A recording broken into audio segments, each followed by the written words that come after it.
تشکر همکاران. واقعا هم در سیاست سازنده حکومت جمهوری تاجیکستان امروزها به منزلت زنان و تقویت موقع آنها دقت اولین درجه داده می شود.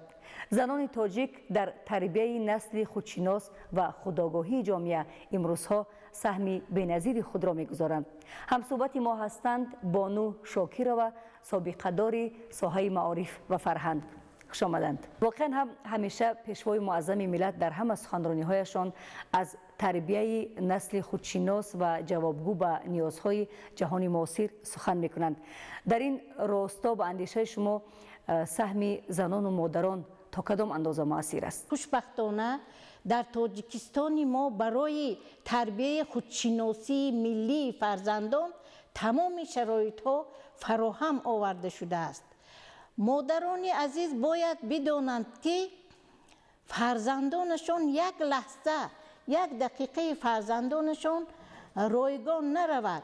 مثلا در تاجیکستان ما بغیر از مکتب‌های تحصیلات همگانی تمام مکتب‌های تحصیلات علاوگی موجود هستند. کتابخانه‌های با حشمت ساخته شده‌اند. یا اینکه اگر من خودی در دوشنبه نظر کردم که در تمام همین خانه‌های بلند آشیانه میدانچه‌های ورزشی ساخته شده‌اند که و من به نهایت در تعجبم که برای فرزندان ما تمام شرایط‌های خوب فراهم آورده شده است و برای تربیت خودشناسی، تربیت ملی فرزندان باید پیش از همه مادران کوشند.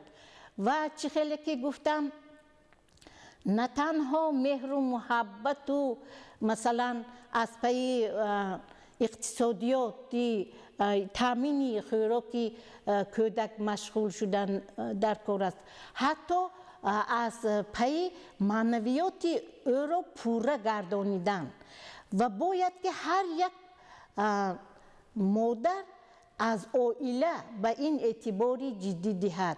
وقتی که کودک در سن سال باغچه روی شد حتما کودکان رو به باغچه برده، یا اینکه اگر امکانیتی در باغچه رفتن نباشد در خانه مادر باید یک چند ساعتش رو برای نوشتن خواندن کودکش اعتبار دادنش در کار.